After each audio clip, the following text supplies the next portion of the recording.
Call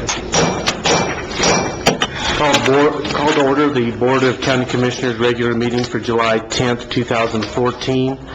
Welcome, everybody. Please join us for the Pledge of Allegiance and the salute to the flag. I pledge allegiance to the flag of the United States of America and to the republic for which it stands, one nation, under God, indivisible, with liberty and justice for all. I salute the flag of the state of New Mexico as the symbol of perfect friendships among united cultures.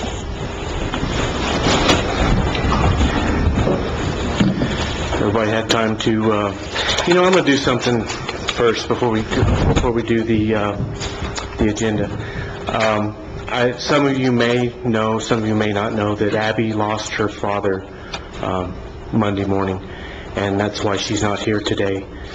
She had to go back to Kansas, so if you'll indulge us with a moment of silence for the Robinson and Burgess family in Kansas, I'd appreciate it.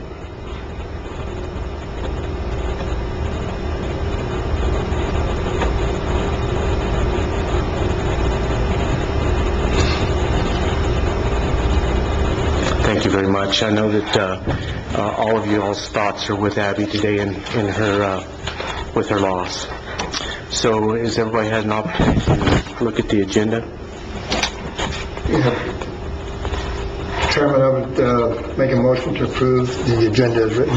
And I second. There's a motion and a second to approve the agenda. Is there any discussion on that motion? Seeing none, all those in favor signify by saying aye. Aye. Motion passes. We're going to move into a public hearing today. We're going to have two public hearings. So if you wish to talk about those, just raise your hand, and one at a time we'll come up to the mic and hear what you have to say. First public hearing, discussion regarding the consideration of a proclamation declaring extreme or severe drought conditions and the imposition of firework restrictions. I'm going to call on Randy if he's here first. Do you have any? Yeah.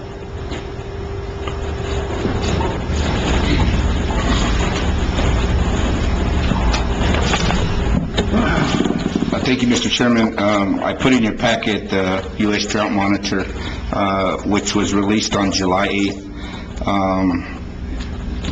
through Thursday, July 10th. And pretty much in the last one you had in your packet hadn't changed. I mean, obviously, we're still in severe drought, but it's getting better. And so I leave the decision up to you as far as the fireworks ban. But I do believe that over the past few days, as we move forward, it looks like the monsoons are coming. Gabe Holguin from the U.S. Forest Service will be here shortly, and hopefully in the public input, he'll have some more to say about that as we go forward. So that's all I have, unless you have any questions. So what are you going to do with open fires? That will also come up. We are going to lift the fire restrictions ban today at noon. Okay. I was going to say that too. Obviously, I guess I can say that now. I was hoping that once Gabe got here and give you kind of some. Yes. Is he going to want to talk? Yes. During this public hearing? Well, not this public hearing, but He just wants to put on a report, give us Right. a report? And I invited him and went over some of their information and their data to determine our fire restrictions lift. The town of Silver City did theirs Tuesday night in their meeting. So I've been in contact with our fire chiefs in their district, Tim Heydrich from Silver Fire. And so I've got some good reports now. It's not raining everywhere in Grant County, but it's looking better every day. And so, yes. Okay. So unless you have any other questions, yes, it is hot in here. Do you have any questions? Yes, it is hot in here. Oh, look who just came in. Okay. You ready to go to work? Would you like him to do it right Sure. now if he's here? That would be great. Just go ahead and let him do it. Okay. I move that the vote. Hey, Gabe. You're up.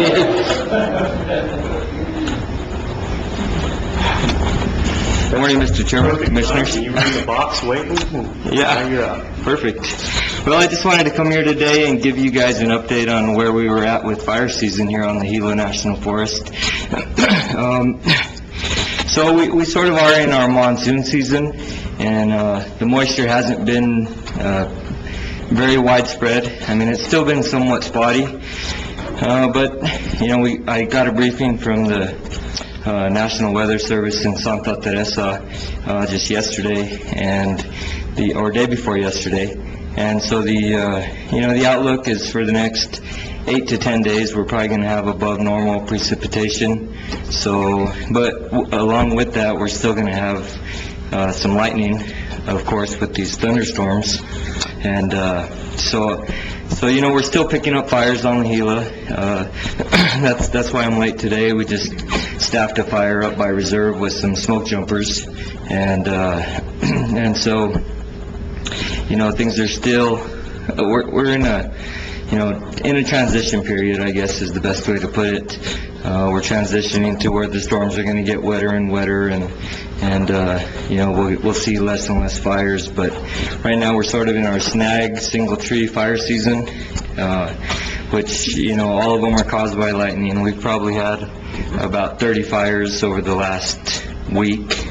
All of them have been single snag or single green tree fires, and we're able to get on most of those or very quickly and put them out. Some of them were that are in the wilderness or in an old burn scar like the Silver Fire or the Whitewater Baldy Fire. We're just monitoring those for a couple of days to see if they get rain. The risk.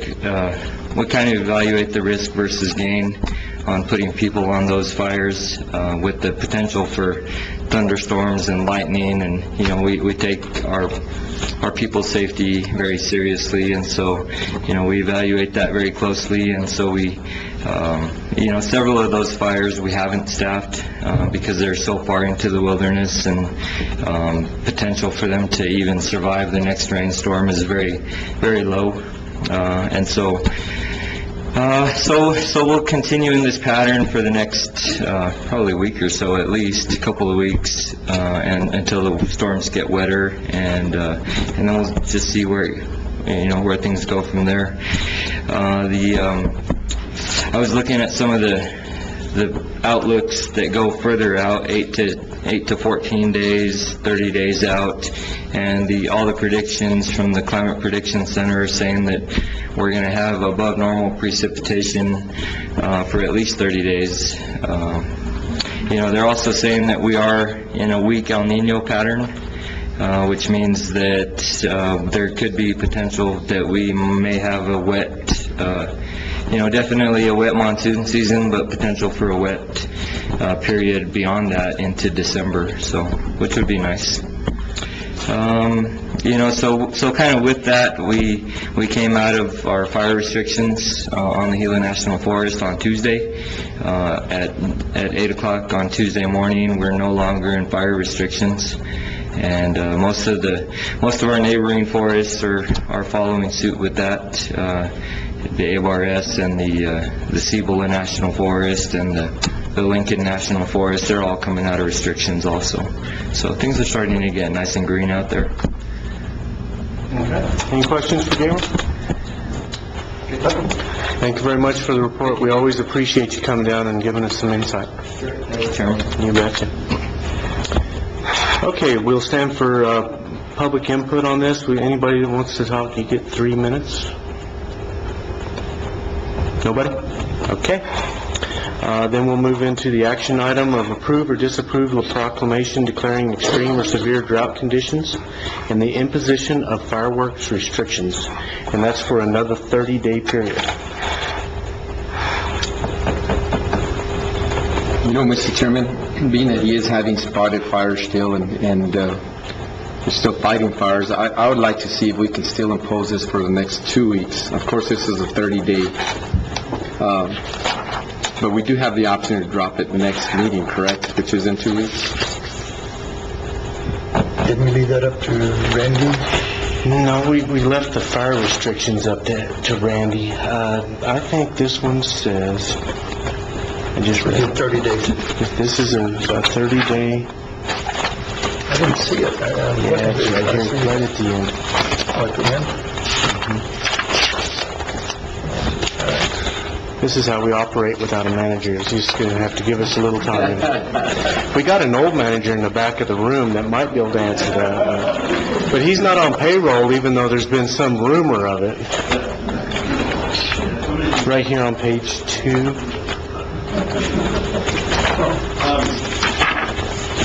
The reason why we started doing a 30-day sunset on this proclamation is because it almost takes 30 days to get it off. The proclamation can be put on by emergency very quickly, but to get it off, you have to have public notice, and you have to have a 2-week window, and then you have to have the public hearings, and so it's a lengthy process to get it off, so it doesn't come off that easy.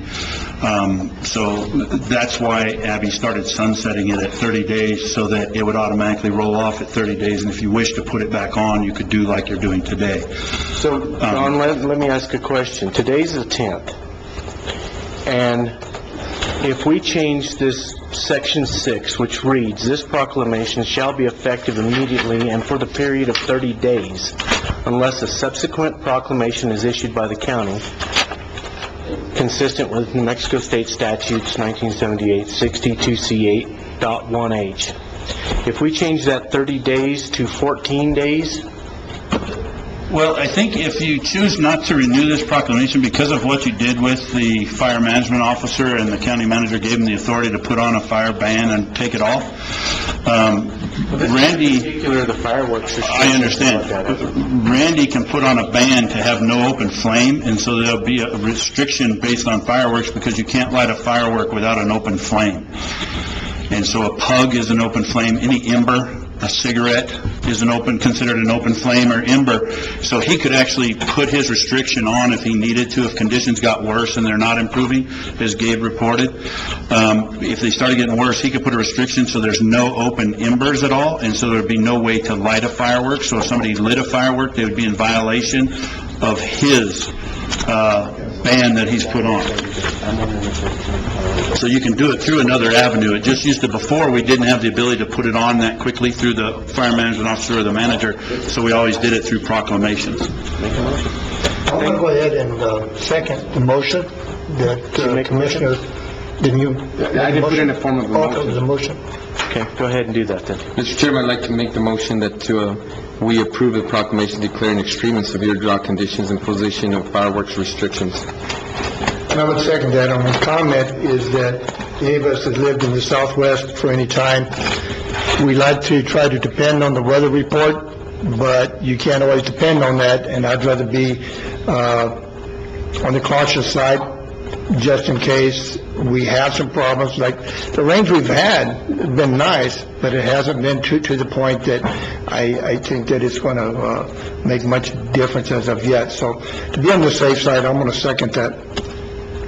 And not only that, but we just had a 300-acre fire a couple of weeks ago, and the rains had just started then, but I think we better be on the safe side. Yeah, I think the public needs to understand that one of the hesitations that we have of passing this, if there is one, is that we do have a vendor that suffers greatly down in the Panhandle, that has dimming on one side that doesn't restrict anything, and Lordsburg on the other side that doesn't restrict anything. And we have one vendor down in the Panhandle that it just kills his business all summer long when we don't let him sell fireworks. So that's one of the things we have to think about too. There's a motion and a second to approve the proclamation declaring extreme or severe drought conditions, imposition of fireworks restriction. Is there further debate? Seeing none, all those in favor? Aye. Signify by saying aye. Motion passes. Public hearing number 2. Discussion regarding the adoption of ordinance 1405 entitled Ordinance Adopting a County Hold Harmless Gross Receipts Tax. This time I would ask for public input, please. Please come forward and state your name for the record. 3 minutes. Good morning, Mr. Chairman and Commissioners. My name is Cynthia Besson. I am the Mayor Pro Tem of the town of Silver City and Councilor for District 1. And I'm here to express my concern and opposition to your intent to adopt this ordinance today, on the Hold Harmless Gross Receipts today. So these will be a brief synopsis, I hope, of comments that I made at the Tuesday night Silver City Town Council regular meeting. The Town Council... Councilor, are you representing the town of Silver City? per my conversations with the town manager and the mayor, yes, I am. So I am, and I am doing this as the mayor pro tem. So the council's been very forthcoming regarding the fact that there are unintended consequences and impacts of this omnibus tax bill, which actually over a 15-year period repeals the hold harmless provisions of the gross receipts tax. We've stated that we're one of 12 municipalities that will not be made whole even after the imposition of the 3/8 hold harmless gross receipts tax, that we will lose still an annual amount projected of $600,000. We have other measures in place that we will go into effect when necessary, but we will still estimate on losing somewhere between $358,000 a year in revenues that we'll have to somehow make up in order to provide the services we currently do. There are 3 counties in the same position as the town of Silver City and the total 12 municipalities that will not be made whole by what was intended by this legislation with the 3/8. Grant County is not one of them. Grant County is actually is in a protected class of counties because its population is under 40,000, as you well know. And that means that it retains its hold harmless payments. Current distributions, according to the former town manager, of $350,000 per year. Now, this legislation that you're proposing actually takes advantage of poorly written legislation in the bill that allows you, even though you can retain your hold harmless, to actually have the option to do the 3/8 hold harmless GRT, which you're proposing today. So just in terms of numbers, for every 1/8 of hold harmless GRT, the county will receive an estimated $658,000 annually, which is $308,000 over your current distribution that is not threatened. Multiplied by 3, the county will annually receive $1.97 million, it's estimated, for an excess of $1.62 million over its current distribution, which is under threat. Thus, you'll be making money. Now, legislators have stated, and those that authored this bill, that it is not and has never been their intent for any municipality or county to make money, and they will rescind any county or municipality that's done that. There's been one municipality that's done that, that's making money, and one county. If you adopt this today, you'll be the second county to do so. The only point I would really like to make to all of you is that while we are under impending threat that we will lose this as of July 1 of 2015 and begin to have an impact, the town of Silver City has not adopted the 3/8 or even 1/8 increment because it is unnecessary to do so right now. We only tax our residents those taxes that we need to ensure that we provide the services that we do right now, that we can currently provide those services. So I ask you to consider what I've said here today, and to join the town of Silver City in only taxing your constituents what is necessary to provide services, which is what good and responsible government is all about. For if this goes enacted and we enact ours, the town of Silver City gross receipts tax will increase by 1% to 8.325%. Thank you very much. Thank you. Anybody else? Please. State your name, please. My name is Alan Mott. I'm a resident of Silver City. I rise in opposition to this ordinance. If we remember last year, all the debate on the gross receipts tax, all the voices that were heard, all the people that came out to vote, and the majority were against it. For whatever reason, whatever you do with this money, which I'm not aware of what you would even do with this money, I think there would be an incredible backlash, especially in the town of Silver City. a lot of people don't even know about this today. This meeting was not in the paper. A lot of people, if they knew this was going on, they would have probably come to voice their opposition also. I think people would be very upset. They would, whether it's true or not, they would interpret this as kind of a backdoor way to get another gross receipts tax without any kind of a vote or referendum or anything. And I think it would send a really bad message, and I would think you would experience an incredible backlash. So for that reason, I ask you not to approve this ordinance. Thank you very much. Ben, did you guys not publish that agenda? It was published, wasn't it? Yeah, it's been published. Yeah, it was on the agenda, it was published, it sure was. Okay. Sure it was. All right, anybody else? Yes, sir, go ahead.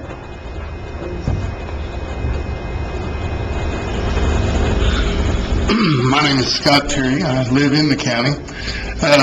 Discussions with some of you and some of the things that you're wanting to do with those dollars that you're proposing today, this gross receipts tax, I think is very good. I rise in support of increasing the gross receipts tax. You know, I know there was discussion in earlier meetings, and you actually toured the conference center, and possibly some of the dollars that you're going to raise to this will be used to fix that so that we can actually bring more people to Silver City, creating more gross receipts tax, creating more lodgers tax, creating more tourism, which quite honestly we need right now. And I know this won't be an overnight thing, but hopefully that's something that you can use those dollars for. Unlike when you had the gross receipts tax referendum back August of last year, you're not, I haven't heard anything about you wanting to use money to fix the golf course or anything like that. You've got roads throughout this county that need to be fixed. You've got people that live on those roads that wish that you had more money so you can fix those roads up. You've got infrastructure needs. You've got buildings here in this county that, quite honestly, it's amazing maybe that areas of those buildings even meet electrical codes that you need to work on. I hope that you do pass this. I hope you do upgrade things here in the county. I hope you do fix the roads. I hope you do spend some money on the conference center so that we can bring more people here, creating more economic development in this community and possibly even more jobs. Thank you. Thank you, sir. Thank you, sir. Anybody else? Yes, please state your name for the record. Yes, my name is Walter Shemansky, and I'm a resident of the town of Silver City, and I rise in opposition to this proposal. The previous speaker to me was in the minority a year ago when the residents of Grant County resoundingly rejected the proposal by the commissioners to increase the gross receipts tax. I haven't seen any evidence at all where the residents have changed their mind on that. Part of the reason, or a big part of the reasons why they rejected that proposal last year was that there wasn't any public input into how those monies would be spent. There still isn't any public input under your proposal today to do that. I have heard, and if I'm wrong, somebody up there will correct me, that a part of your reasoning for wanting to support this increase today is a fear that the payment in lieu of taxes, the subsidy that the counties receive from the federal government, might be reduced or eliminated somehow. That has never happened, and I think it's a far-fetched idea to think that it would ever happen in the West here. That's just not going to happen. You haven't had any public input as to where the money's going to be spent, how it's going to be spent. The citizens have resoundingly rejected a call and an increase in taxes a year ago, and I encourage you folks not to approve this ordinance that you have before you. Thank you. Thank you. Anybody else? Okay, seeing none, we'll move to the action item portion. Need a motion to approve or disapprove ordinance number 1405. Mr. Chair, I would move to approve ordinance 1405, the hold harmless gross receipts tax. And I second. There's a motion and a second. Is there any discussion on that motion? Seeing none, all those in favor signify by saying aye. Aye. Motion passes. Today we're going to have public input on anything else you would like to talk about. During this portion of our meeting, we welcome your suggestions and want to hear your concerns. This is not a question and answer period. Speakers will be limited to 5 minutes. Any individual who would like to discuss an item in more depth may request to be placed on a future agenda.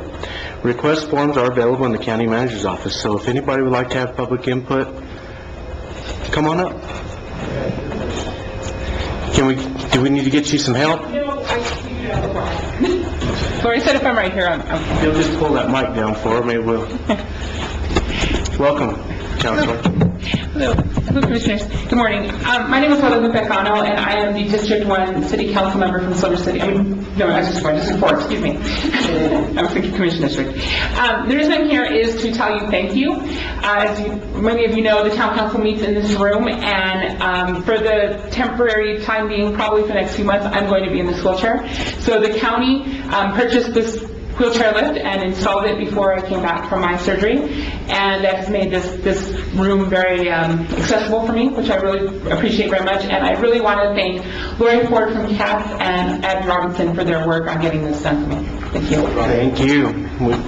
Anything we can do to help you. In fact, you just made a point right now. Maybe we need to make our podium more accessible. Okay, anybody else for public input? Come on forward and state your name, please. Yes, my name is Guy Petrucci, and I have 2 questions, depending on the answer to the first. It was my understanding that our public buildings, and maybe I should preface this with, I am the chairperson for the Senior Center Advisory Committee, and there is an activity schedule there. It's been my understanding that our public buildings are neutral. They are not to be used for political or religious to solicit any of those or promote any of those. Is that true? I would probably advise you to get with Randy Villa right behind you, that's in charge of the senior centers and the buildings, and he might be able to answer those questions. Who is this now? Randy, raise your hand, Randy. Oh. Yeah, if you can just get with him, he could probably answer all your questions. We don't have a manager here today because her father passed away, and we're probably not going to be versed enough in all the policies and procedures to tell you something like that off the top of our head. Well, I have been being challenged by other members of the senior center, and I needed to come back with some answer. I think if you just make an appointment with him, I think he'll take care of everything you need, and if he doesn't, come back to us. Okay, thanks. You betcha. Anybody else for public input? Sissy, go ahead. Yes, I'm Sissy McAndrew. I'm the Executive Director of the Southwest New Mexico Green Chamber of Commerce, and I'm pleased to be here today. We partner with PNM on programs that will help commercial and residential customers save energy through energy efficiency. And we had a breakfast a couple of weeks ago, and unluckily the county was not able to attend. But today I'm very pleased. PNM is kicking off a new program, the PNM Business Energy Efficiency Stars Award Program, to recognize businesses who have participated in their programs and projects that have achieved outstanding results. The award for Silver City customer with the highest energy savings project for a large business goes to Grant County. This project was a new construction project where Grant County went above and beyond code on their outdoor lighting at the new convention center. The project resulted in a PNM rebate of $17,401 and annual energy savings of 165,750 kilowatt hours. Based on the energy savings, Grant County can expect to save $16,575 on their annual PNM bill for this project. This is a great way to save money, and I do have an award, and I'd like to be able to get a photo with the commission if I could in presenting this to you. I think they'll take a picture of us. They got to have something to throw darts at.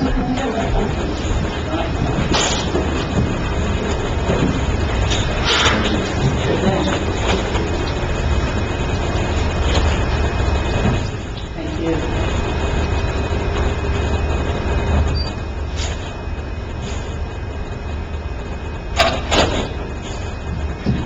I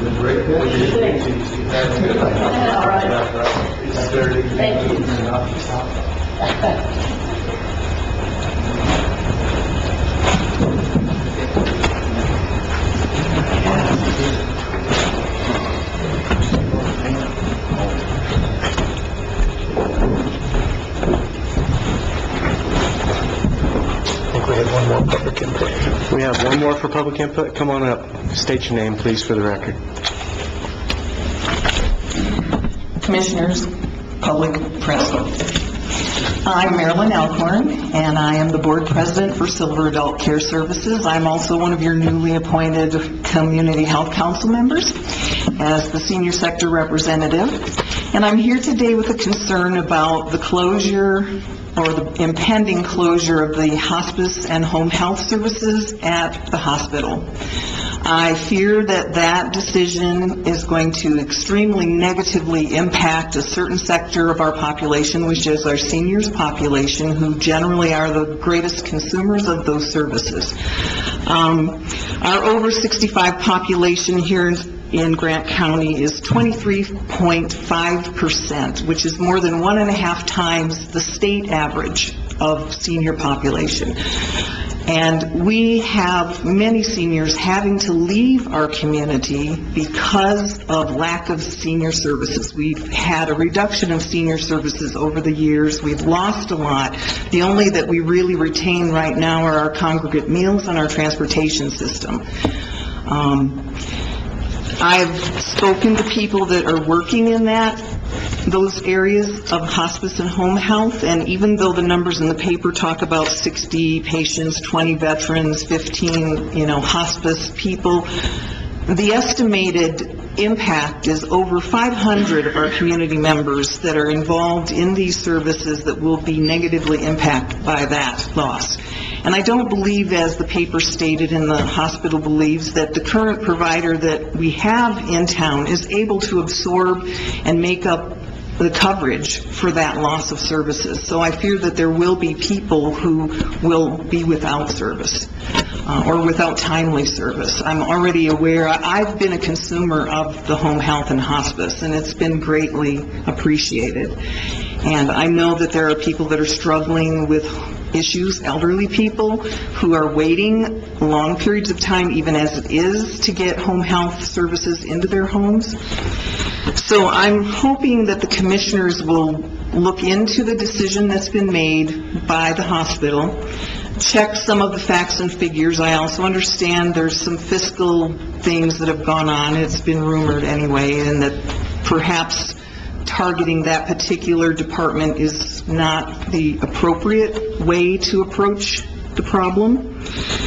And I also want the commissioners to think about the fact that a lot of seniors come with guaranteed incomes, Social Security, retirement benefits. It's a huge amount of money coming into the county coffers. And if we continue to drive seniors out of our county because of lack of services and become known as a place when people are researching, because we have a pretty savvy over 65 population utilizing the internet and other things, that there are not services here, they're not going to come in the first place. And those that have come retiring here hoping to have a good quality of life are starting to have to look for other places to go.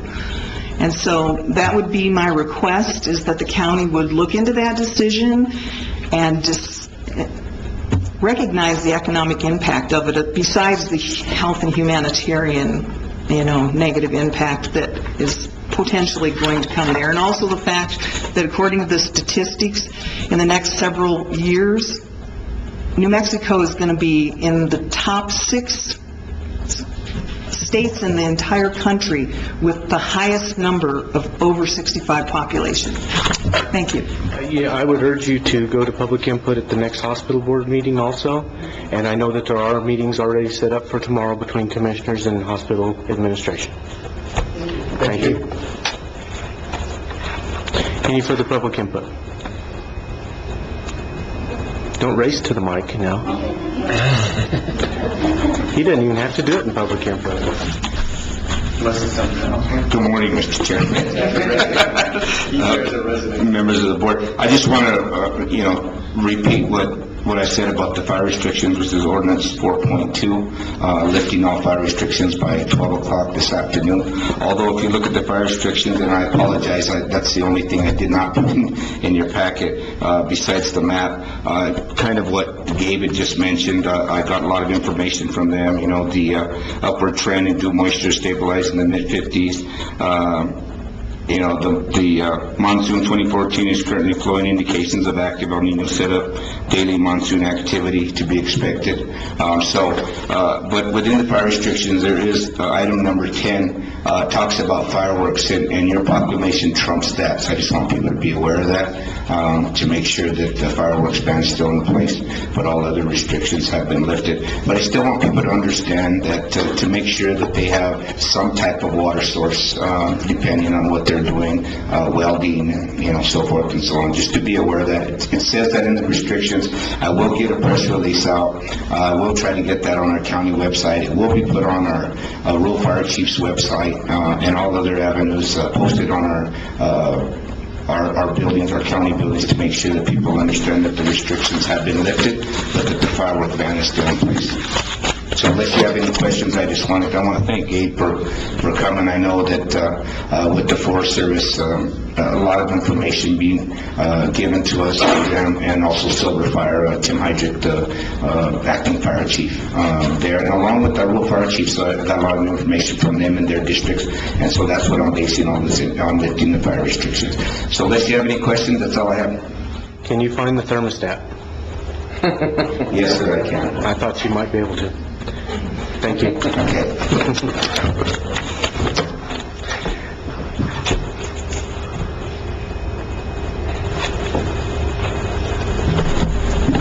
Good morning, everyone.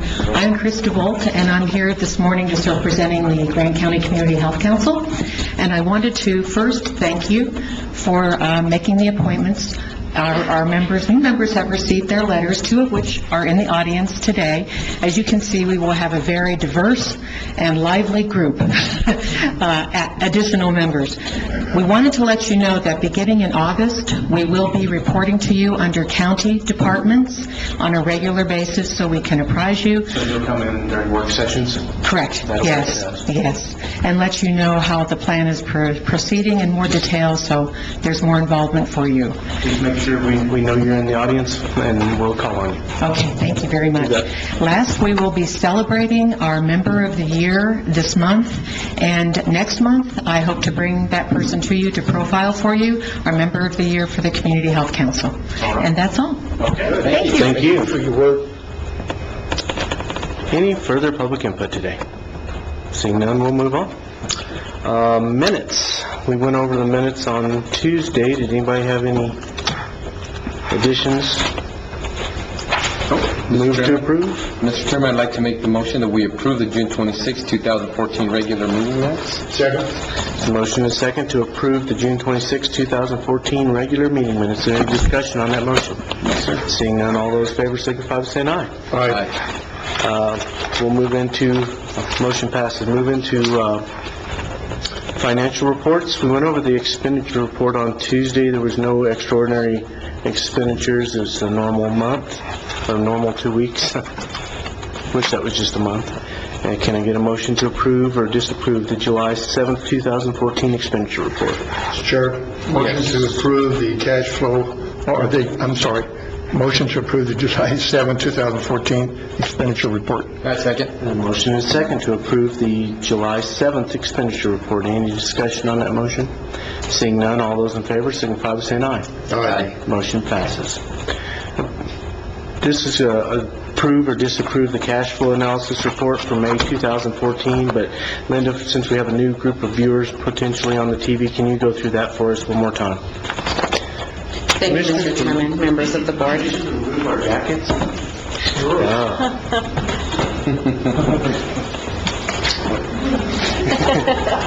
That's it, the jacket's off. It might be. Thank you, sir. Okay, go ahead. Okay. Thank you, Mr. Chairman, members of the board. This cash flow analysis is for the month ending May 31st, 2014. Revenues received through May 31st were $7,890,547, and the transfers through May 31st were $1,558,521 out, and the operating expenditures were $2,896,990, and salaries and benefits were $5,482,107, with projected transfers in of $385,222 and projected transfers out of $389,000.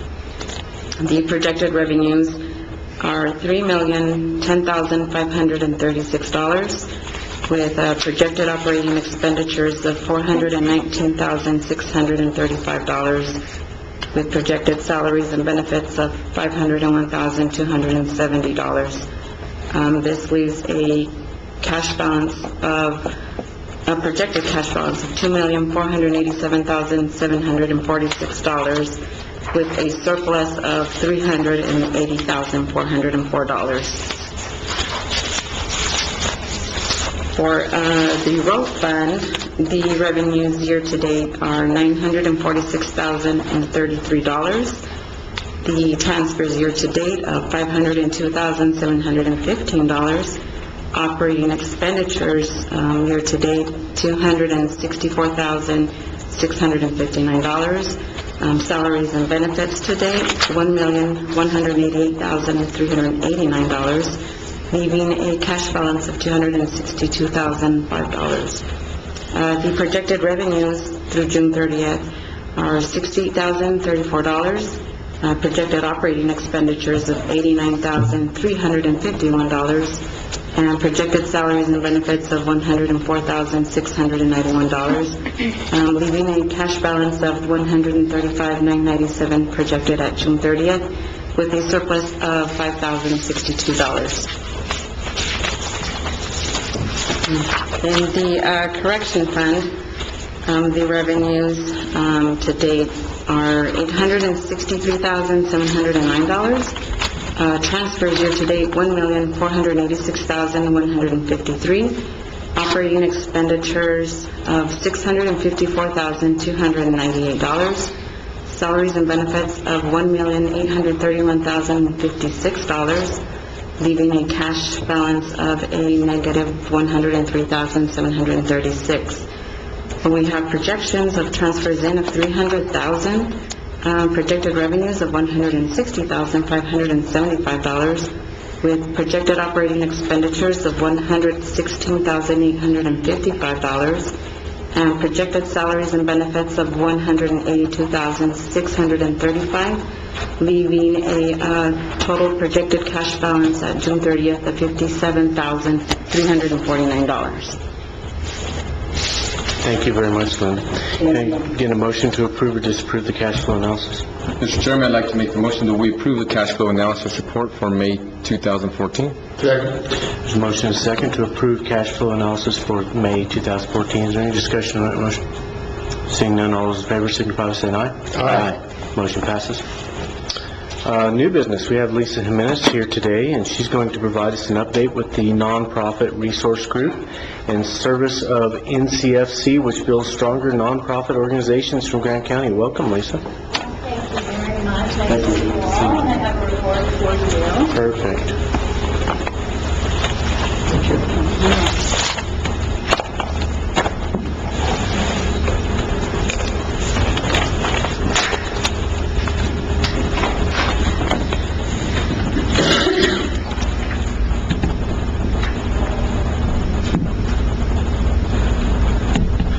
I'm not sure it goes any lower.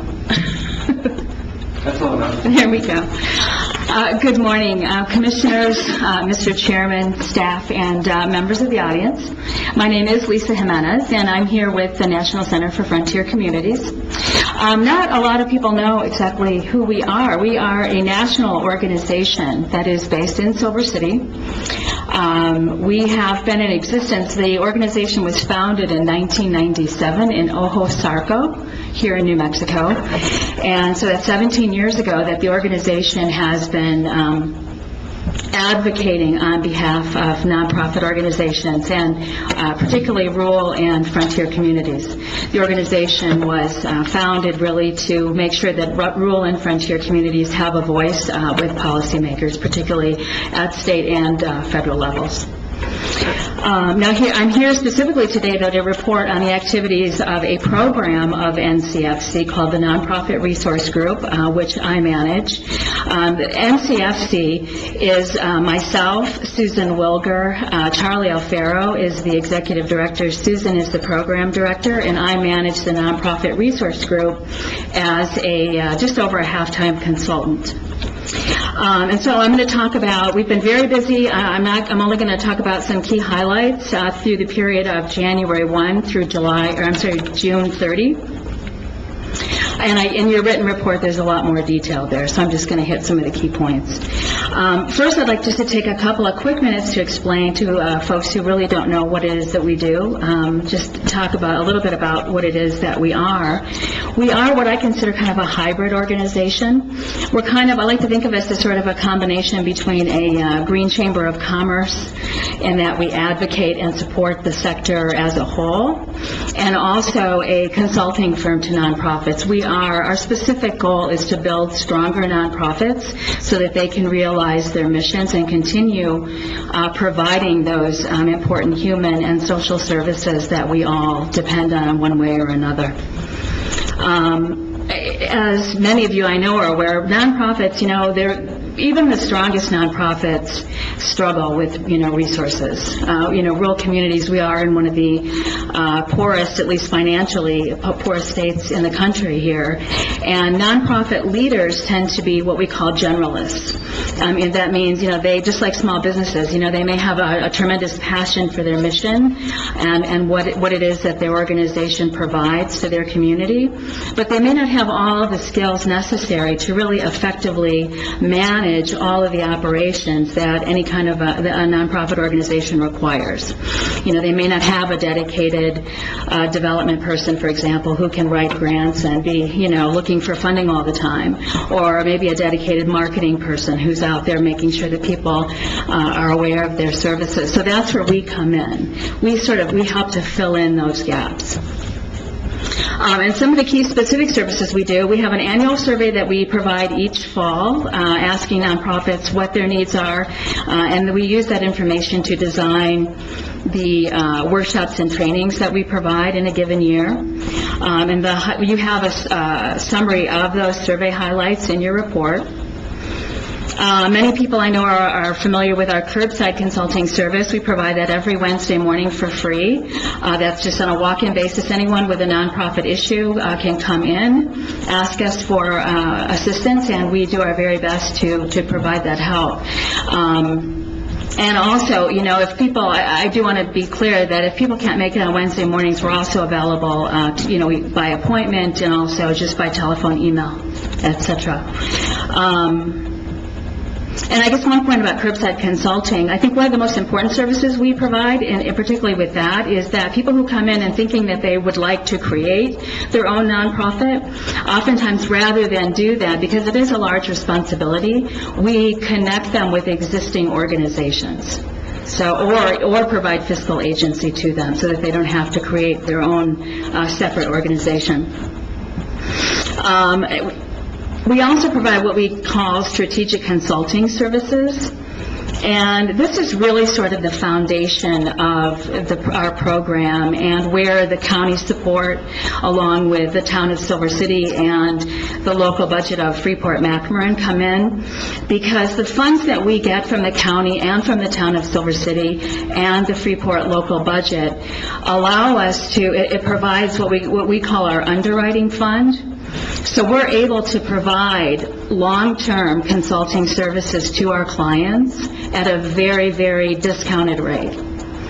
All of the nonprofits will tell you they can't possibly afford to pay full market rate for consulting services. So what these funds allow us to do is provide those services to our clients on a sliding fee scale, and that ranges from $20 an hour up to $40 an hour, and that is based on their organizational budget. So thank you very much. It's very, very important. And the county should really be very proud, because this is a great example of cross-sector collaboration. We have local government working with private industry and the nonprofit sector to really provide important services to the community. So thank you so much for that support. We offer workshops and trainings. We have lots of free online resources.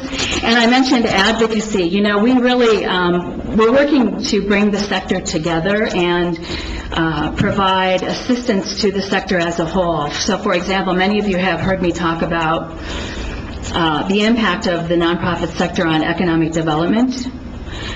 You know, we know that the sector provides, in Grant County alone, between 8 and 9% of employment and brings in millions and millions of dollars in outside private funding to the community. And that's money that stays here in Grant County.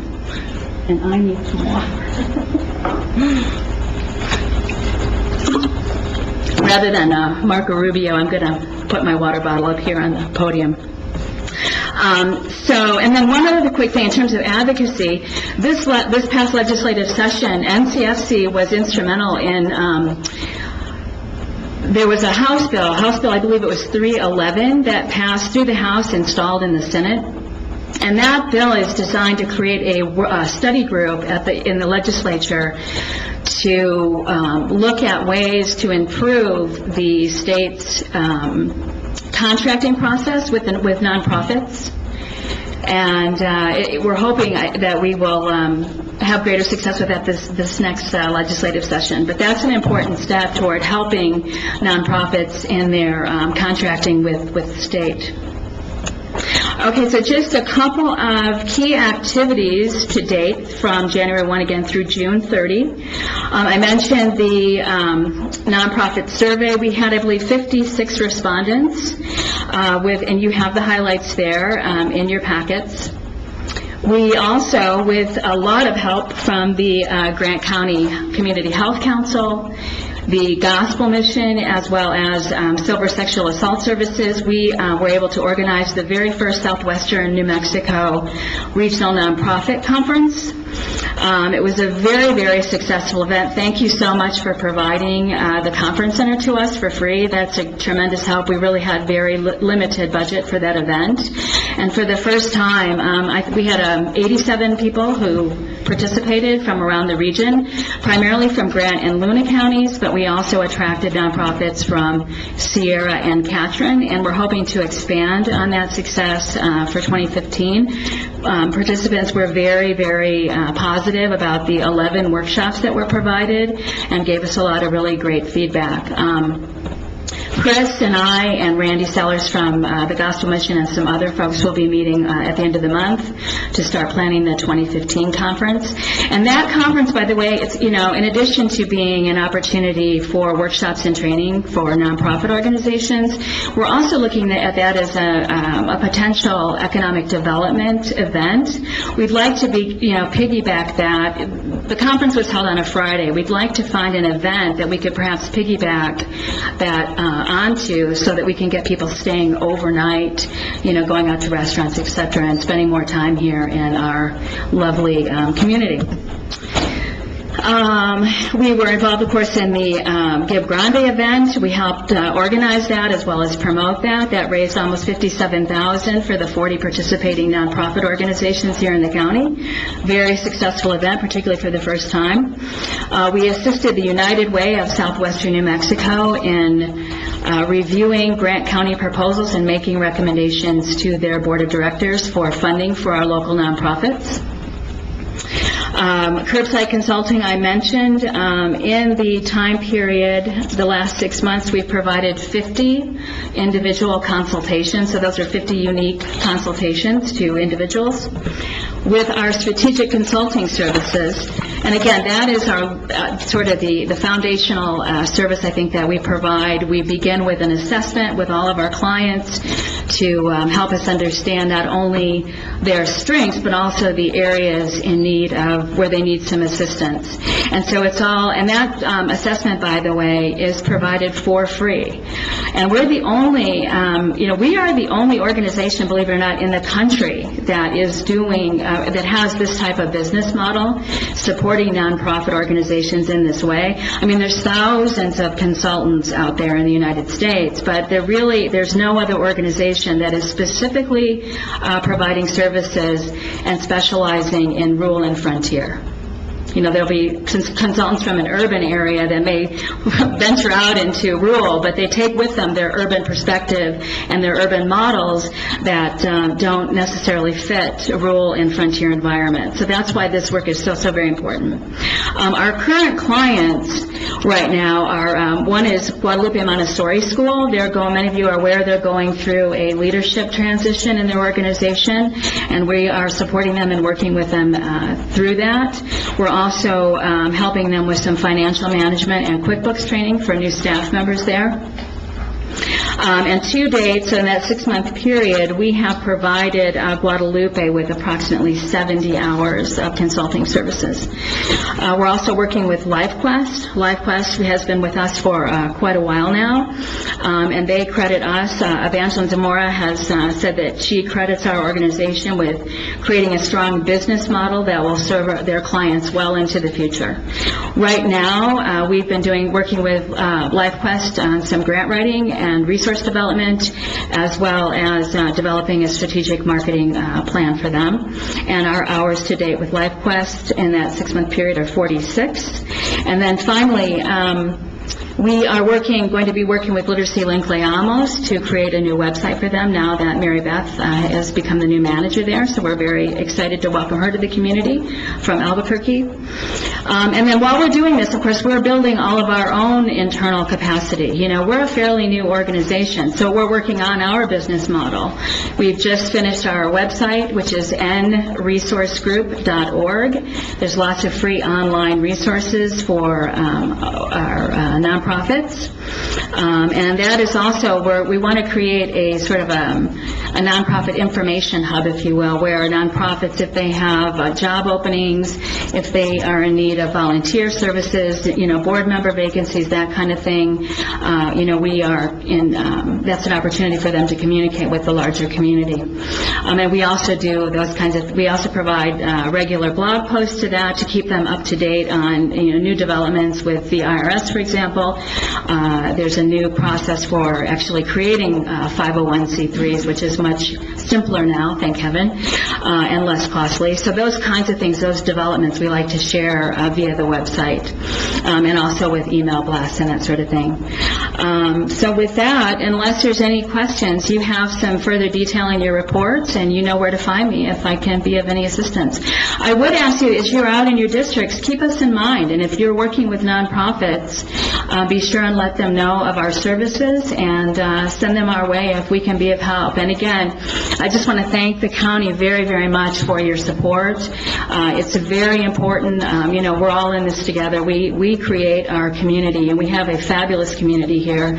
And, working together, that's what it takes to keep our community vibrant, strong, and healthy. And the nonprofits, of course, play a very, very important role in that. So thank you so very much.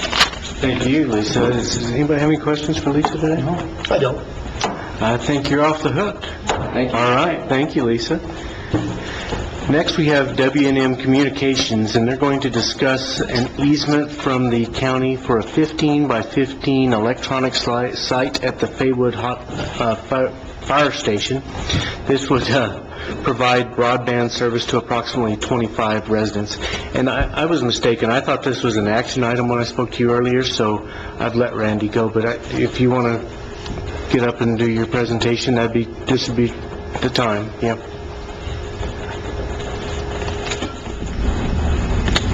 Good morning, Chairman and Commissioners. My name is John Francis. I'm with Western Mexico Telephone, also known as W&M Communications. So we're here to seek approval to get a 15 by 15 easement, as was stated in the notice, to provide broadband service to about 25 customers. Western's company goals have been to promote and expand broadband services as much as we can, and in our service territory within Grant County is that about 90 to 95% of the customer locations do have access to some kind of broadband service. As we take and go forward is that the FCC, the Federal Communications Commission, continues to support and to champion the notion that broadband services need to increase in terms of speed. As we rolled out our services initially, most of the services were like 1.5 meg. Now the standard that we designed to is a 1 meg up and 4 meg down. And the FCC's latest announcement was that they're searching for trying to take the next step to go to 10 meg down and 1 meg up. We tried to achieve those kinds of goals. This last year, the Southwest Council of Government applied for a grant to really study and look at what the broadband availability was in the Fort County area. We worked collectively with the consultant as well as the Priscilla and Southwest Council to really identify those locations where customers were either unserved or underserved, and this happens to be one of the locations that had a fairly large pocket of customers that were really unserved. We aggressively went towards trying to design and figure out what it would take to do that. The location at the fire station is really an optimal location. There's access to power, and we require commercial power for electronic equipment. It's on the same side as the road as where we have existing fiber optics cables, so we have easy access to that. I think that, it's really important to understand that Western's really has a commitment to the citizens and the businesses of Grant County. In this venture to serve 25 customers, the estimated cost of this project is going to be between $50,000 and $60,000, which, the simple math says that's between, $2,000 and $2,500, per customer location, and more than likely not all the customers will even subscribe to broadband service.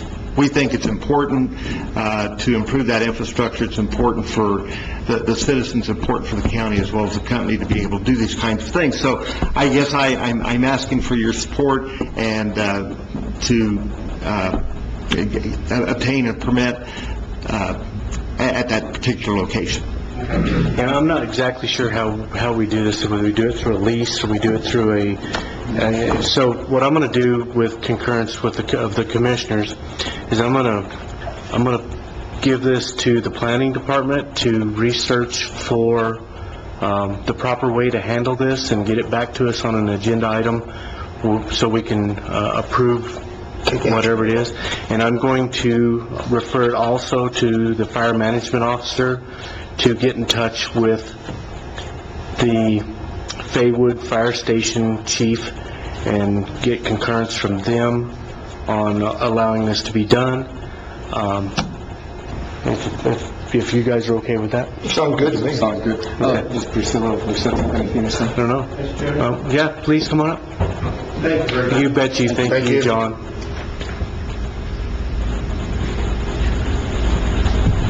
Mr. Chair, most of the time, these type of things really don't come before the commission. Most of the time, they're done administratively with the manager, so. That's fine too. If that's how it happens, We'll take care of it.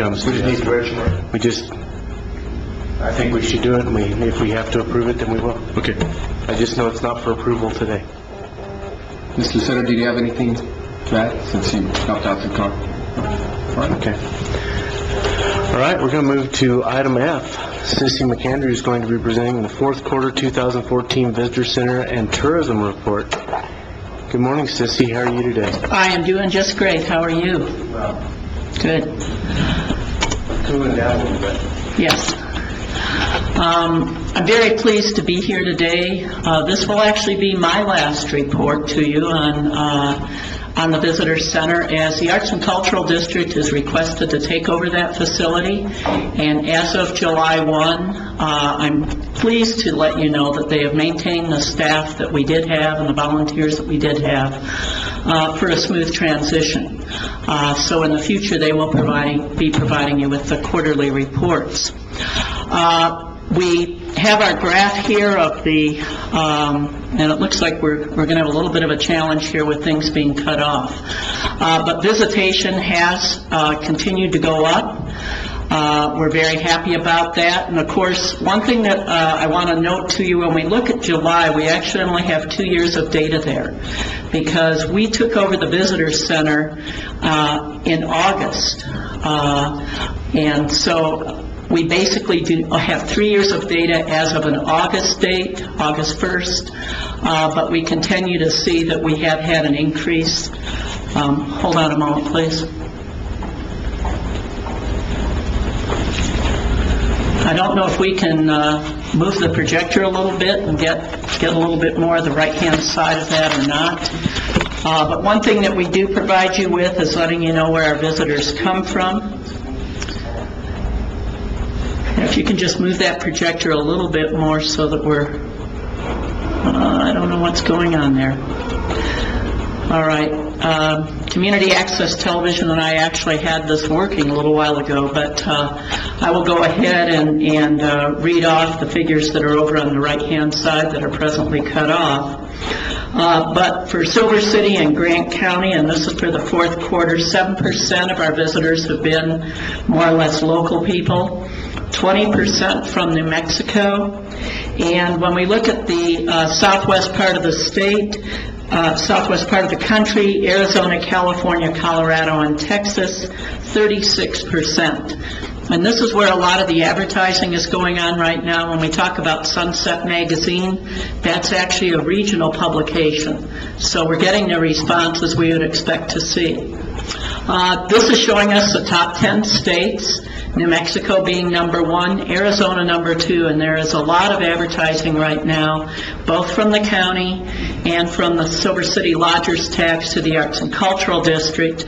Over in the Tucson, the Phoenix market, we had an article in Peaks and Plains, which is the online magazine for Great Lakes. And so we're glad to see this response.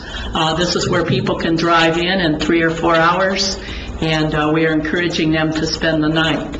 Texas, of course, we're looking at West Texas. This tends to be El Paso, and we have a beautiful spread in the El Paso scene this month that is featuring Silver City and Grant County. Whenever we have advertising and we have articles, we anticipate it will take about 3 months to have an actual response to that. It takes a while for people to plan their vacations. But what we're seeing is through the advertising, through the word that is getting out on our area, we are starting to get some national recognition, which is only going to work in our favor.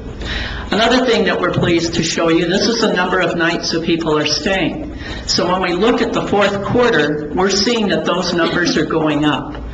And that is our goal, to increase lodgers tax. Lodgers tax is what we have to do our marketing and advertising, to drive our tourism market. And so with those figures going up, even though the Holiday Inn Express is presently in a renovation stage, they're down usually between 20 and 30 rooms right now.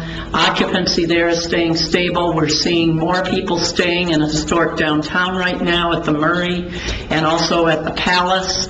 But we're starting to see where the lodgers tax, hopefully, we're going to start seeing that lodgers tax number going up, which is going to help all of us. This is visitors and what day of the week, and this is for the year. And this is a key component as well. We can barely see Sunday over there, and Sunday is barely there.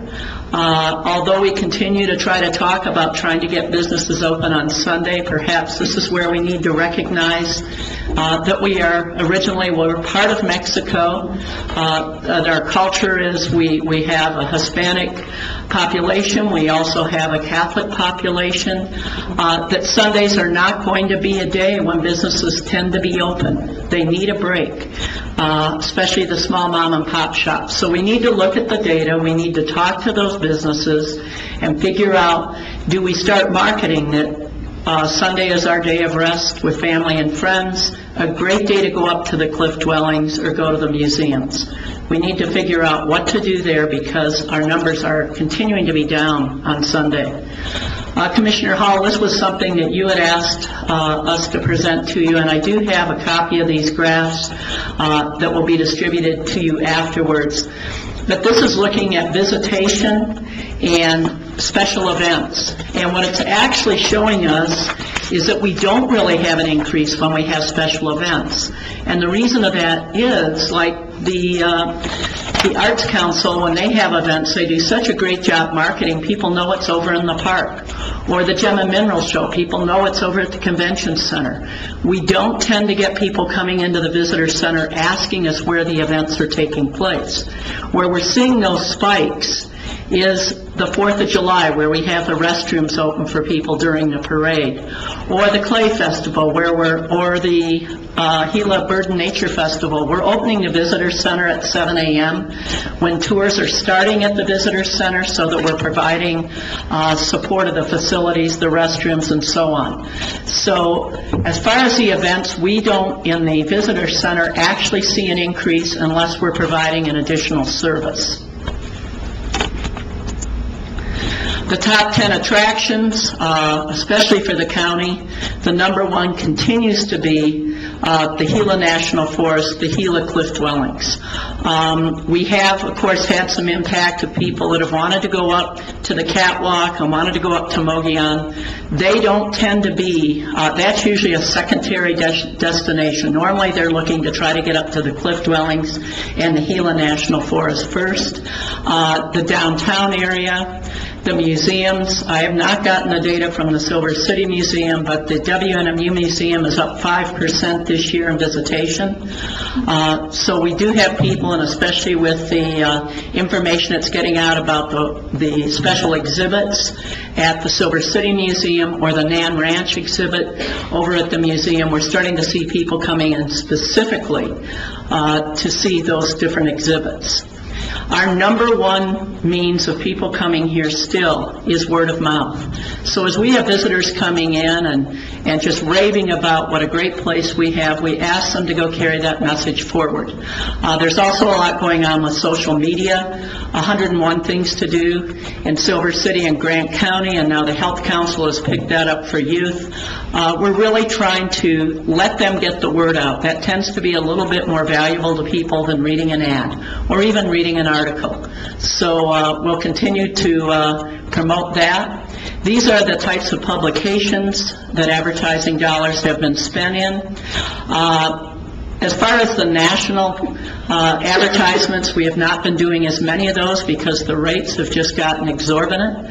But when we can get into magazines and into national publications without an ad but an article, that's going to go a whole lot further. And New Mexico Magazine this month is featuring the best small towns in the Southwest. Silver City is being featured especially for the foodie connection. We're getting a lot of folks that are coming in just to go to the different restaurants. The September issue will be featuring Silver City as a destination to come from El Paso, and that's going to help us out. It'll take folks through Las Cruces and Deming, and then coming on up to Silver City. So we see some entities that are going ahead and actually purchasing advertising in that issue, specifically to back up the articles. Recognizing Travel and Leisure as one of the coolest desert towns.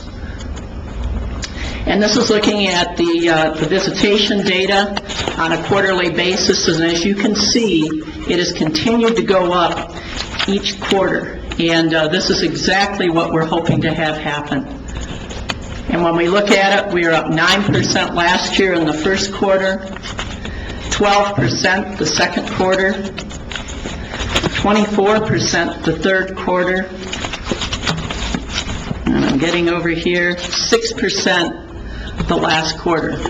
And this, we're looking at visitation annually. Now, once again, the first year there, we were missing a month of data.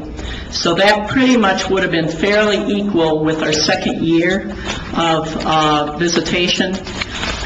But we went up 5% from our first year to our second year. This past year in visitation, we have been up 12%. That's not necessarily converting to spending. We're still seeing gross receipts has not gone up as much as we'd hoped, and lodger's tax as much as we'd hoped. We're going to keep working on that, and I'll talk to you about that in a moment. But since the Green Chamber took over management of the Visitor Center, and once again, we continue to want to encourage volunteers from the community. That's what makes it so special. Although it's managed, or was managed by the Green Chamber, will be managed by Arts and Culture, it belongs to the community. And we were able to host 47,257 visitors since we opened the doors. We are now involved in civic tourism. I spoke to you about this when I met with you last quarter. We hosted a business roundtable with the author of a civic tourism book, Dan Schilling, and we also had a community stories workshop up at the university with the Western Institute of Lifelong Learning. And what this is about is, as we do and market tourism and we start to get more tourists, we want to maintain the genuine values, our sense of place of who Grant County is. And so this is where we're working with citizens, we're working with different entities and with businesses, and what we're going to try to do is make sure we maintain our sense of place and that we don't become anywhere USA because we start getting a lot of visitors.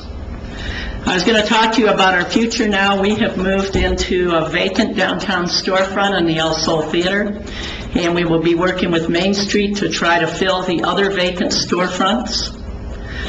We are working on civic tourism, as I just explained to you. We are having merchants' breakfasts. We have our green drinks on the second Thursday of each month, so we actually have one this evening. And we have our merchants' breakfast the second Friday of each month. And this month we'll be having West Court come up. They are the organization that works with small businesses, women-owned businesses. They've got a vast array of opportunities for small businesses. They are the ones that got Diane's Restaurant started. Diane turned to them for help, and she actually won a statewide award. They also helped Vicky's Restaurant a few months ago, and they thought they were going to have to close their doors. So we're real excited to be in partnership with them and be able to start bringing their services up to this area. We're going to continue the Buy Local campaign, and a lot of the businesses realize tourism is great, but if we're going to be here with staying power and sustainability, we need to have the local people buying here on a day-in, day-out basis. So that's going to be a key area that we'll be working on and continuing to work on. Entrepreneurship. We're working with the University Business Department. We're also working with the Aldo Leopold School to train people and to foster entrepreneurship. And we have our Investment Opportunities Network, or our Angel Fund, which is helping small businesses when they are at a break point and need to grow, or somebody has a startup business. We're matching them with independent citizens that have resources and they want to invest locally and not be in the stock market or have their money out of our area. And this, again, is just going to help us grow small businesses. And then a business incubator. We've all been talking about this for years. Tomorrow I'll actually be meeting with two entities, and we're looking at a location, an existing location where we're not going to have to break it into small offices. It's a building that's vacant right now. Will be a wonderful opportunity, and we're going to start seeing what we can do to get a Grant County business incubator going. We're partnering, we're collaborating. That allows us to, of course, do more with less money in our grassroots approach. The 2014 Visitors and Relocation Guide is getting ready to go to press. And over 15,000 of these are distributed through the Visitor Center each year, either through the mailing fulfillment or else through people coming through. Wayfair and restroom signs downtown so people know where they are. The hub has a public restroom, so does the Visitor Center, so we're getting directional signs so people can locate that. a historic downtown parking sign at the visitor center so people know they can pull off at the visitor center, park, and walk around downtown. We're going to be promoting second Saturdays. So again, First Fridays last year is what Main Street was doing, but we found people could not make it up from Tucson and El Paso and get to the events in time. So we're really going to be promoting second Saturdays. Come up Friday night, spend the night, do whatever we're doing on Saturday, spend the night, go on up to the Cliff Dwellings on Sunday, and head back home. We're also working with Main Street on Facade Squad right now with everything they're doing on the Silco Theater. They have not been able to complete some of their projects, so we're partnering with them to try to get some of that work done. Of course, we partners on the Continental Divide Trail, Gateway, and that's a continuing thing. We had that dedication. Now we're moving forward to try to, again, build small businesses around the Continental Divide Trail. And we are working with the Southwest Chicano Music Festival, which will take place Labor Day weekend. And the Tamal Fiesta and Lighted Christmas Parade will be on the same day, the Saturday after Thanksgiving. So we get people into the county, into downtown for the event, and we keep them there through the entire day. So at this point, I'd love to answer any questions you have. It's been an absolute pleasure working for the county, and I just want to say that your tourism committee has just been excellent. You've got a wonderful array of individuals on that with great foresight, and they are collaborating very closely with the Silver City Lodgers Tax, and I can see nothing but growth in the future. Thank you very much. Sissy, does anybody have any questions for Sissy today? One other thing that I will mention, Commissioners, is we did revise the map pads, and I've left a map pad here for you, and that includes updating information on the county in the back. We no longer have the smelter on the map. We have the Grant County Airport, the Members Cultural Center. We also, in concern about the catwalk and weather conditions, we encourage people to call ahead before they head up to the catwalk or the Mogollon area. And then we've also put a new insert of the Western New Mexico campus with the new dorms. So this is your 2014 version, and you've got a copy here for distribution, a pad for the county. Thank you very much. Thank you. Please excuse our audio-visual difficulties today. We have some issues that we're going to have to deal with, and we will be dealing with those. All right, and you will have copies of this for your own files. Thank you. Any questions? Just as I want to thank you personally for the work that you've done in the Green Chamber. I think you've brought up some thought-provoking ideas about where we need to go in the future and what has worked and what hasn't worked, and that's what we need as a community. One of the things, and I don't know how you're going to be able to do it, we talk about downtown. I'm a great supporter of it. The merchants will tell you they see me down there a lot. In fact, Jane shop down there a lot, more so than I wanted. But anyway, sometimes I get concerned about we're not promoting businesses and activities, if there are any, outside of downtown. And I'd like to see that too. I know I'm a county commissioner, but still I'm a Silver City citizen, and so I'm very concerned about, not concerned, but would be interested in fact, if we could promote that more.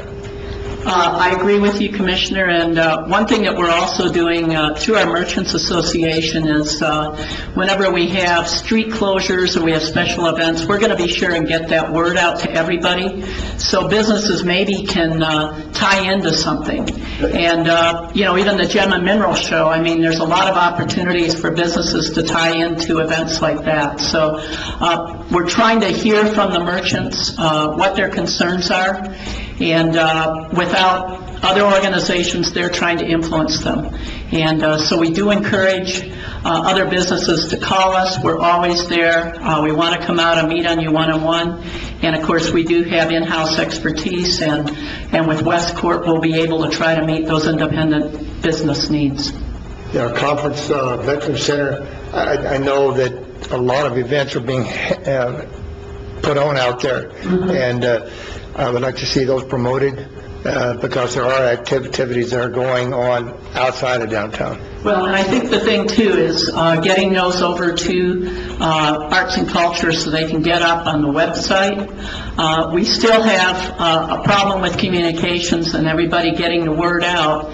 And again, we're trying to get to where we have a clearinghouse, we share information and network.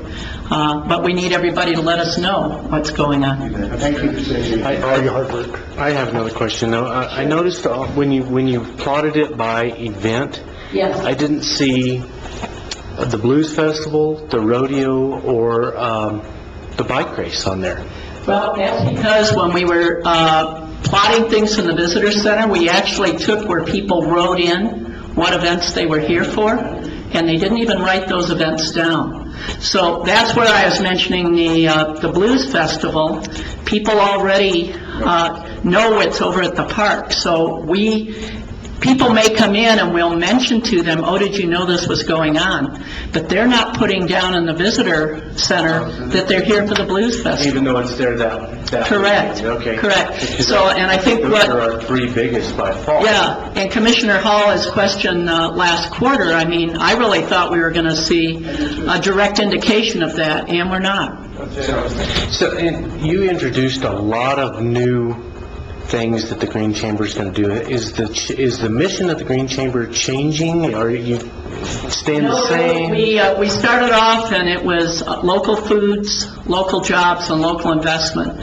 What we're able to do now from the input that we've been getting is actually kind of get into some specialized areas. But our mission has always been to build a sustainable local economy. So we're still with the mission. If it doesn't meet our mission, then we really normally question why we would go in any direction. We're always tying back to our mission, and we feel these areas all tie right into the needs that we're hearing and to our capabilities to fulfill. Okay, well, thank you very much, and wish you the best of luck in your new location. Thank you, but I'll be back to see you. All right, good. Okay, thank you. Okay, next item on the agenda is to approve or disapprove inventory deletion request number 1 for the clerk's office. Rob, do you have anything to add on that? I don't, I'll just recommend and ask that you approve the deletion, that way we can get Jacob started on the process to send up to... I want your container. We saw that. He's got his eyes on it. Okay, so I'll take a motion to approve or disapprove. Mr. Chairman, I'd like to make the motion that we approve the inventory deletion request number 1 for the clerk's office. Second. There's a motion and a proper second to approve the deletion request for the clerk's office. All those in favor signify by saying aye. Aye. Motion passes. Approve or disapprove a proclamation declaring September 24th through the 28th, 2014 as Grant County Fair Days. Denisha. County of Grant proclamation.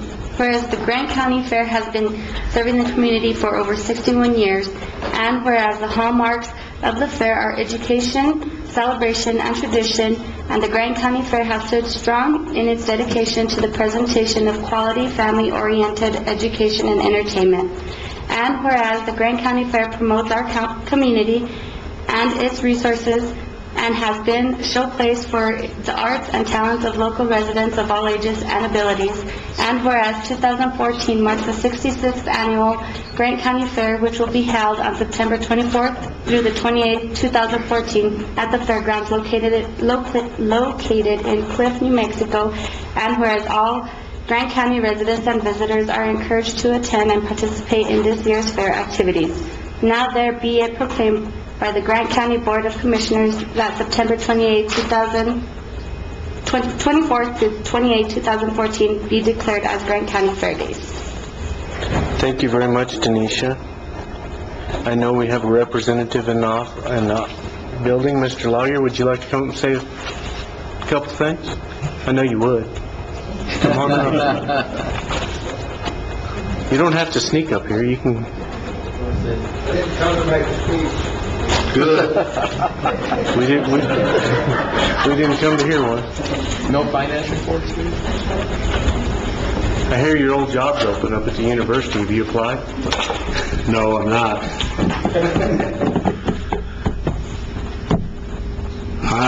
The fair's when it is, and I'm showing up to get the declaration. That's all I was. They're supposed to be a good-looking young lady here with me, but I guess she didn't want to be seen with me, so.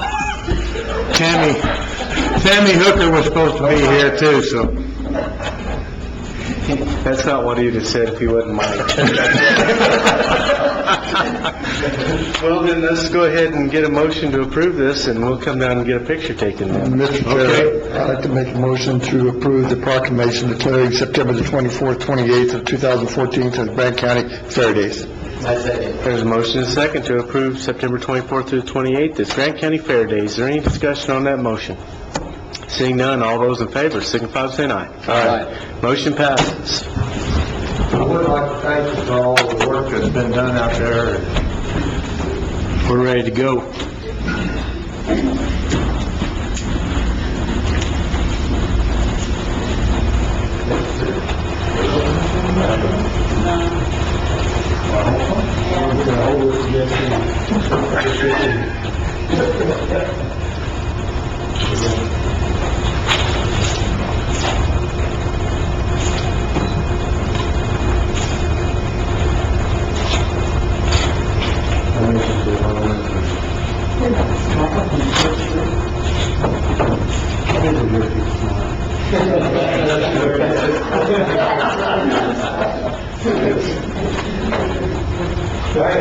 Thanks, Dad. Thank you.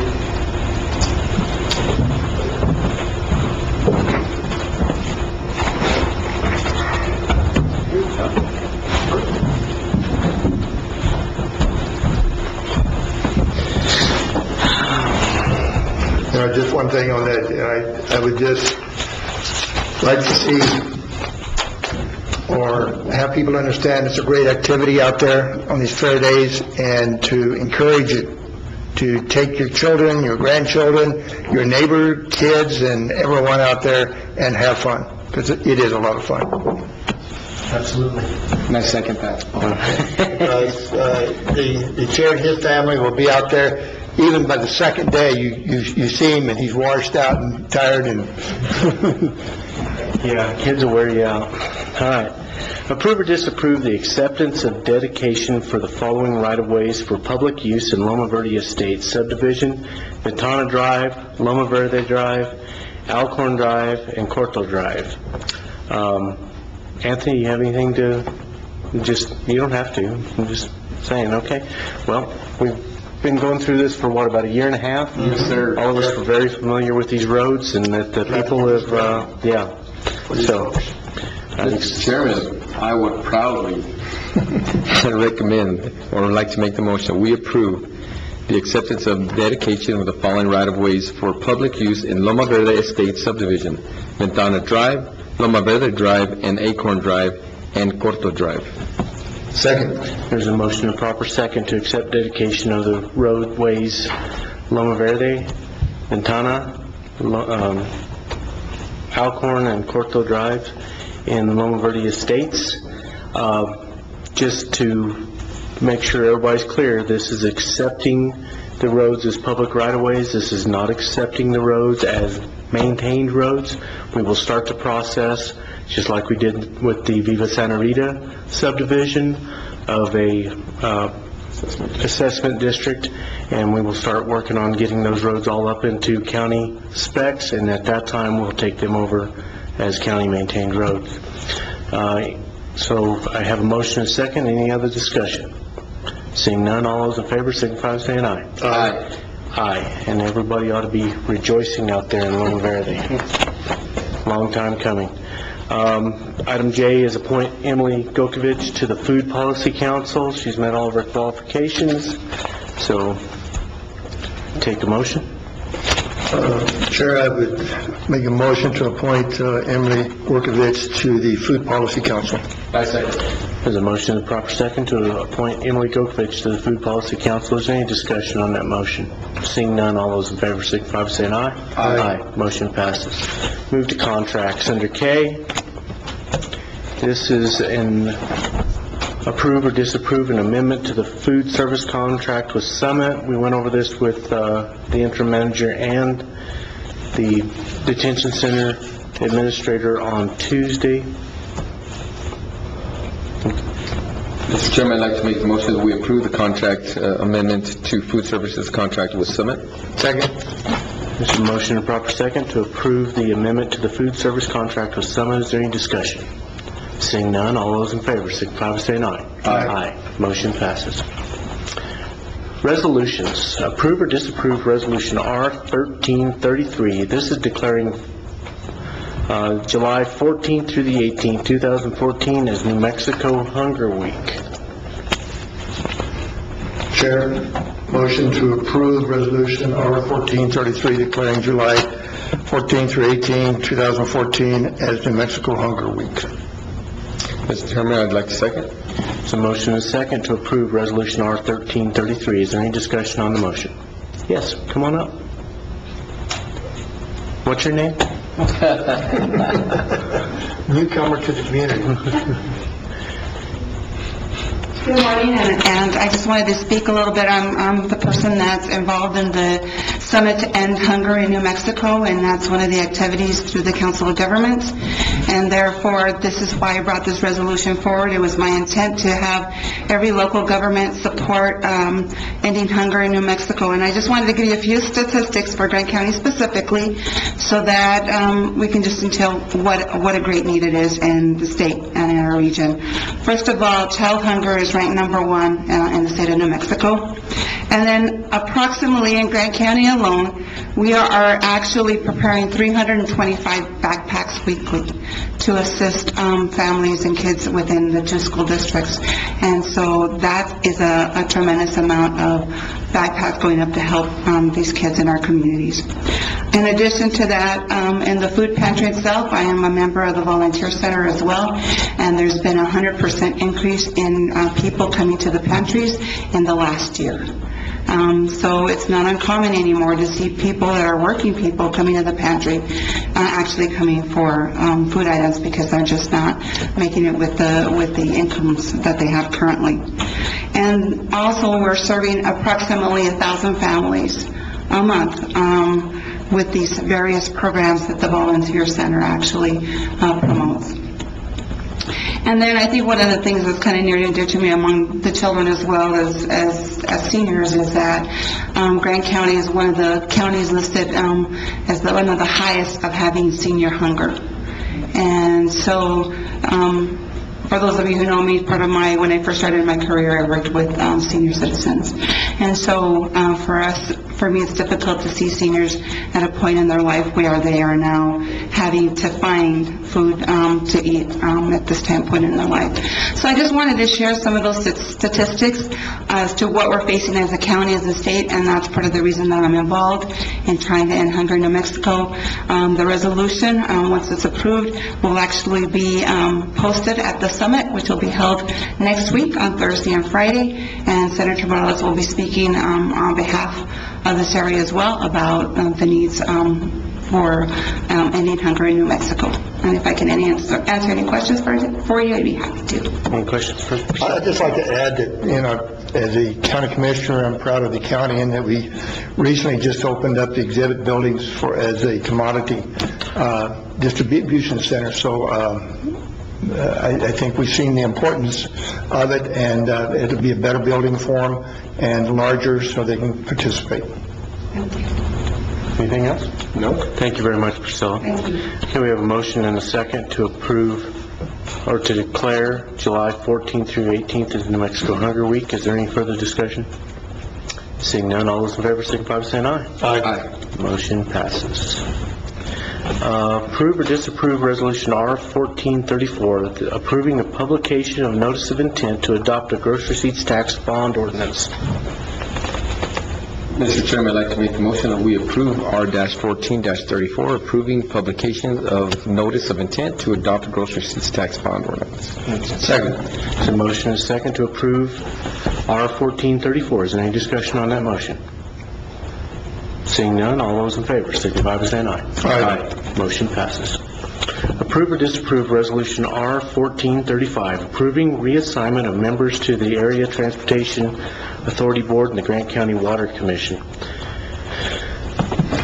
Chair, I'd like to make a motion to approve Resolution R-1435, approving reassignment of members to the Area Transportation Authority Board and Grant County Water Commission. My second. There's a motion and a second to approve R-1435. Is there any discussion on that motion? Seeing none, all those in favor, signify by saying aye. Aye. Motion passes. That concludes our regular agenda. At this time, we'll stand for any additional county reports, if anybody has any. Sheriff, Mary, you weren't here. You want to say something? I do.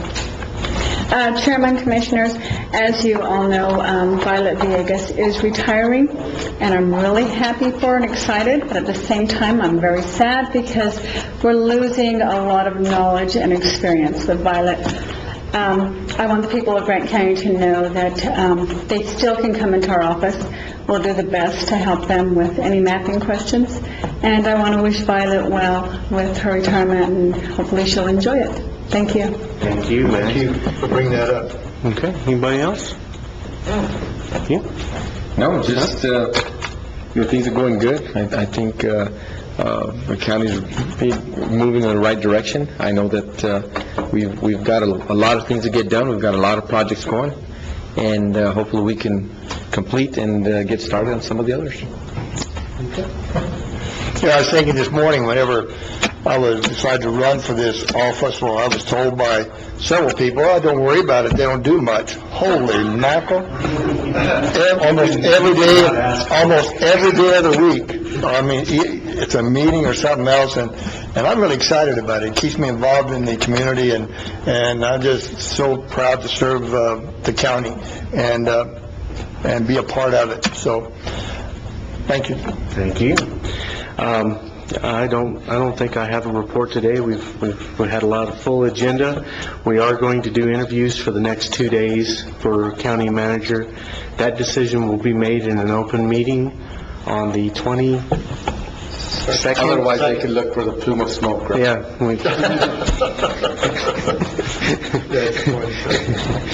I never thought of it that way. But, yeah, something like that. But it will be made in an open meeting on the 22nd. And at this time, I take a motion to move into executive. Let me ask a question before we do that. Do we want to recess now and come back at 1 o'clock and move into executive session, or do we want to just go into executive session now and then go into the executive session now and then come back for because we got There's no need interview? of reconvening and then coming back, is there? I don't think so. As long as it's logged by the clerk, I think we're fine. Okay, well, let's go ahead Clerk takes us to lunch so that we'll know that, not together. yeah. Well, I go separate with him. He wants to go Dutch with you. Okay, well then let's take a motion to move into executive session in accordance with the NMSA 1978-10-15-1H2. So, second. All those in favor signify by saying aye. Aye. Motion passes. Rob, please do a roll call. Commissioner Ramos, are you aware that you'll be entering into executive session? Yes, sir, I am. Chairman Caston, are you aware that you'll be entering into executive session? I am. Commissioner Hall, are you aware that you'll be entering into executive session? I am. Yeah, and the only matter we are going to discuss today in the executive session is county manager interviews. We will immediately adjourn after the last interview today, which begins at 3, I believe. So sometime after 3, we'll adjourn with Rob. We won't come back and do anything. There's no action items. We'll do Friday too, right? Friday, we have a special meeting. We'll start at 9 o'clock here, and then we'll go into executive session and start doing more interviews. So you can come and watch us go into executive session if you'd like to. And the plume of smoke is coming soon. We are in executive session.